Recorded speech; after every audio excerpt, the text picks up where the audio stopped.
Genesis chapter 35. Jacob returns to Bethel.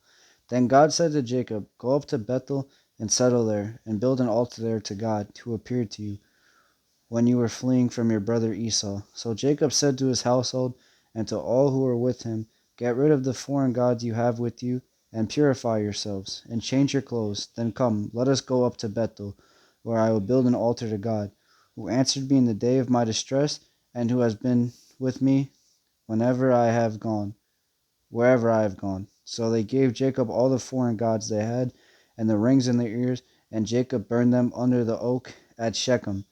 Then they all set out, and the terror of God fell on the towns all around them, so that no one pursued them.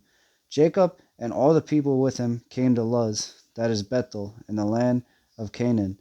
There he built an altar, and he called the place El Bethel, because it was there that God revealed himself to him when he was fleeing from his brother. Now Deborah, Rebekah's nurse, died and was buried under the oak outside Bethel, so it was named Allen Bakhut. After Jacob returned from Paddan Aram, God appeared to him again and blessed him. God said to him, "Your name is Jacob, but you will no longer be called Jacob. Your name will be Israel." So he named him Israel. And God said to him, "I am God Almighty. Be fruitful and increase in number.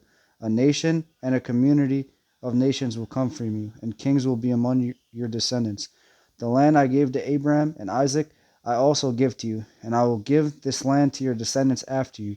Then God went up from him at the place where he had talked with him. Jacob set up a stone pillar at the place where God had talked with him, and he poured out a drink offering on it. He also poured oil on it. Jacob called the place where God had talked with him Bethel.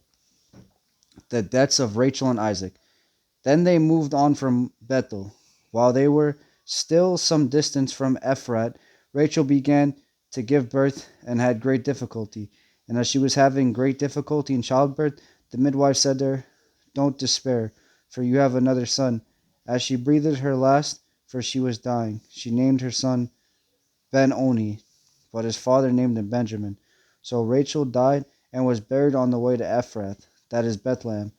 Over her tomb, Jacob set up a pillar, and to this day that pillar marks Rachel's tomb. Israel moved on again and pitched his tent beyond Migdol Eder. While Israel was living in that region, Reuben went in and slept with his father's concubine Bilhan, and Israel heard of it. Jacob had 12 sons, the sons of Leah: Reuben the firstborn of Jacob, Simon, Levi, Judah, Issachar, Zebulun, the sons of Rachel, Joseph and Benjamin, the sons of Rachel's servant Bilhah, Dan and Naphtali, the sons of Leah's servants, Gad and Asher. These were the sons of Jacob who were born to him in Paddan Aram. Jacob came home to his father Isaac in Mamre near Kirith Abra, that is Hebron, where Abraham and Isaac had stayed. Isaac lived 180 years. Then he breathed his last and died, and was gathered to his people, old and full of years, and his sons Esau and Jacob buried him.